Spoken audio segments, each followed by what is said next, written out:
नमस्कार, कैसे हैं आप सभी। आइए अपनी हिंदी साहित्य की इस यात्रा को आगे बढ़ाते हैं पूरे जोश के साथ। तो जैसा कि आप जानते हैं कि इस समय जो हमारी कक्षाएं चल रही हैं वह है पाश्चात्य काव्य शास्त्र की, जो कि हिंदी साहित्य यूजीसी नेट जेआरएफ का एक भाग है के ऊपर चल रही हैं। तो पाश्चात्य काव्य शास्त्र में जो काव्य के बारे में जो विचार प्रस्तुत किए विद्वानों ने, उसके बारे में हम आपसे चर्चा कर रहे हैं। इससे पहले हमने आपसे वर्ड्सवर्थ के बारे में, मैथ्यू आर्नोल्ड के बारे में, प्लेटो के बारे में, अरस्तु के बारे में चर्चा की थी। उन्होंने काव्य के बारे में अपने क्या विचार प्रस्तुत किए थे, हमने आपको एक सरल भाषा में समझाए थे। आज का जो हमारा विषय है, हम लेते हैं कॉलरिज को। तो कॉलरिज ने काव्य से संबंधित अपने कौन से विचार प्रस्तुत किए, वो हम आपके सामने बताएंगे। तो जैसा कि आप जानते हैं कि कॉलरिज कहते हैं कि काव्य का जो मूल तत्व है या आवश्यक तत्व है, वह उन्होंने क्या बताया था, कल्पना और फैंटेसी। हालांकि उन्होंने कल्पना और फैंटेसी दोनों में भेद बताया है, किंतु वह काव्य में किसको महत्व देते हैं, कल्पना और फैंटेसी को। तो चलिए आगे बढ़ते हुए हम आपको बताते हैं। कॉलरिज के अनुसार जो कला है, कला का कोई जनक होता है। देखिए आप जानते हैं हर वस्तु कहीं ना कहीं से जन्मी है। इंसान अपनी माँ की कोख से जन्म लेता है, पेड़ पौधे मिट्टी की कोख से या जमीन की कोख से जन्म लेते हैं। कोई भी वस्तु है उसका अपना कोई ना कोई एक अस्तित्व ऐसा होता है जहाँ से वो जन्मा होता है, एक जन्मजात जिसको अस्तित्व जिसको हम कहते हैं वो। तो ऐसे ही कला का जनक कॉलरिज किसको मानते हैं, कॉलरिज कहते हैं कला का जनक होता है आपके अनुभूति, संवेदन और भाव। ये कहते हैं कला का जनक कब होता है, जब कवि के अंदर अनुभूति हो, संवेदन हो और भाव हो।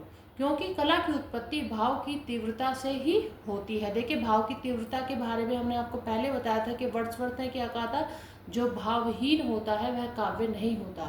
ऐसे ही कॉलरिज क्या कहते हैं कि कला की उत्पत्ति में जो मुख्य भूमिका है वह क्या है, भाव की तीव्रता से होती है। फिर आगे बढ़ते हुए कहते हैं कॉलरिज के कल्पना को काव्य का परम आवश्यक तत्व मानते हैं। अब कल्पना क्या होता है, हमारी इमेजिनेशन, कि हम जो सोचते हैं, जो समझते हैं, उन सबको हम अपने काव्य में जब ढाल देते हैं, शब्दों को उनका रूप देते हैं, शब्दों की माला में उसे पिरो देते हैं, तो वो कल्पना क्या होता है, एक मूर्त रूप धारण कर लेती है। देखिए कल्पना क्या होती है, अमूर्त होती है, जिसको कोई भी नहीं देख सकता। किंतु जब कवि एक शब्दों की माला में उसे पिरो देता है और एक काव्य के रूप में हमारे सामने प्रस्तुत कर देता है, तो वो एक मूर्त रूप में आ जाती है। और इसलिए वो क्या हो जाती है, कल्पना को एक परम आवश्यक तत्व हो जाती है उसका, किसका, काव्य का। क्योंकि जो कल्पना में हम सोचते हैं वह एक पेपर पे उतारना, उसको प्रस्तुत करना, एक उसका एक अलग ही अनुभव होता है। ऐसे ही फिर ये कहते हैं फैंटेसी एक जो है महत्वपूर्ण तत्व होता है काव्य का। अब इन्होंने फैंटेसी को दो नाम दिए, रम्य कल्पना और ललित कल्पना। अब देखिए फिर ये आगे बताते हैं जो कल्पना है और फैंटेसी है, इनमें भी देखिए बहुत सी बार क्या होता है, इमेजिनेशन और फैंटेसी को एक ही शब्द मान लिया जाता है, किंतु ये दोनों बहुत अलग होते हैं। जो फैंटेसी होती है वो हमारी सोच से जुड़ी होती है, किंतु आप जैसे जानते हैं कल्पना क्या होती है, हमारी आत्मा से संबंधित होती है। इनमें भी भेद होता है। देखिए शब्दों के जो शब्द होते हैं वो देखने में एक होते हैं, किंतु उनके अंदर जो छुपा हुआ भाव होता है वह बहुत अलग होता है। तो जैसे कि अब ये फैंटेसी के लिए, अब ये क्या कहते हैं पहले, कि कॉलरिज कहते हैं कि कल्पना ना सिर्फ काव्य के लिए बल्कि आलोचना के लिए भी आवश्यक है। जो हमारी सोच है, जो हमारी सोचने की एक शक्ति है कि हम कहाँ तक सोच सकते हैं, ये कल्पना के साथ साथ आलोचना के लिए भी। देखिए मैथ्यू आर्नोल्ड ने बताया था आलोचना के बारे में। आलोचना क्या होती है, जिसमें हम किसी भी वस्तु का, किसी भी उपन्यास का, कहानी का, या कोई भी इंसान के बारे में अगर हम क्रिटिसाइज किसी को करते हैं, उसमें होता है उसके गुण और दोषों का वर्णन करना। तो मैथ्यू आर्नोल्ड ने क्या किया था, अपने सिद्धांत को आलोचना से जोड़ा काव्य के, और क्या कहा, काव्य के गुण और दोषों का वर्णन किया। ऐसे ही कॉलरिज क्या कहते हैं, जो कल्पना है वह काव्य के साथ साथ क्या है, आलोचना के लिए भी आवश्यक होती है। फैंटेसी के लिए वह कहते हैं कि दो, फैंटेसी को उन्होंने दो नाम दिए, क्या, रम्य कल्पना या ललित कल्पना शब्द का प्रयोग किया। ललित कला आप जानते हैं एक अच्छी, मतलब रम्य कल्पना जो होती है उसे ललित कला कहते हैं। तो अब ये इनमें भेद भी बताते हैं, कल्पना और फैंटेसी में क्या भेद बताते हैं, कि जो कल्पना है वह किससे संबंधित है, हमारी आत्मा से संबंधित होती है। वह सजीव होती है और आत्मिक होती है, हम उसे आत्मा से सोचते हैं।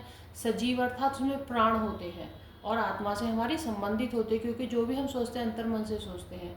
ऐसे ही फैंटेसी क्या है, मस्तिष्क से जुड़ा हुआ है, हमारे जो हमारे क्योंकि इसमें सोचने समझने की हम शक्ति रखते हैं, किंतु कल्पना में हम सोचने समझने की शक्ति नहीं रखते। जो हमारे सामने है हमारे लिए वही अच्छा होता है। फैंटेसी में क्या है, हम अपने ब्रेन का यूज़ करते हैं कि गलत और सही का एक अंतर उसमें हम रखते हैं। और ये क्या होती है, फैंटेसी निर्जीव होती है या आंतरिक होती है। क्योंकि और वो क्या कहते हैं कल्पना के बारे में आगे, कि कल्पना जो है क्या है, एक मूल आधार होती है। किसका, काव्य सर्जना का एक मूल आधार क्या होती है, कल्पना होती है। और जो हमारी फैंटेसी होती है, इससे क्या होता है, हम केवल जो जब हम कल्पना या काव्य कुछ भी लिखते हैं, कविता लिखते हैं, उसमें क्या करते हैं, एकत्रीकरण करते हैं चीज़ों को और उसको लिख देते हैं।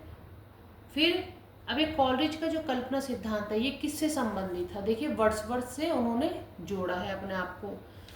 तो अब वो भी प्रतिभा के बारे में भी आगे, चलिए आगे की इतना आज की कक्षा के लिए इतना ही, आगे हम आपको दूसरी कक्षा में बताएंगे। अब मेरी जो उम्मीद है वो ये है कि आप सभी को मेरा पढ़ाया हुआ समझ में आ रहा होगा, या अगर आपको पसंद आ रहा हो तो please like and subscribe my channel. और एग्ज़ाम की तैयारी करते रहें। जून में आपका एग्ज़ाम होने जा रहा है, अभी डेट शीट रिलीज़ नहीं हुई है। जिस दिन डेट शीट रिलीज़ होगी वो हम अपने चैनल पे आपके सामने प्रस्तुत कर देंगे। तो जुड़े रहिए। हर अपडेट के लिए net UGC net JRF JNT द्वारा आयोजित किया जाता है एग्ज़ाम, उसकी जो हर अपडेट जानने के लिए हमारे चैनल से जुड़े रहिए और पढ़ते रहिए, कंसिस्टेंसी बनाए रखिए, डेडिकेशन हार्डवर्क के साथ देखिए, निकालिए अपना एग्ज़ाम, तो जेआरएफ भी हो जाएगा आपका। एक ये जो हम आपको पढ़ा रहे हैं, इनका क्या है, आपको रिवीजन करनी है। बुक हमने आपको पहले बता दी थी, भगीरथ मिश्र की पाश्चात्य काव्य शास्त्र की व भारतीय काव्य शास्त्र की।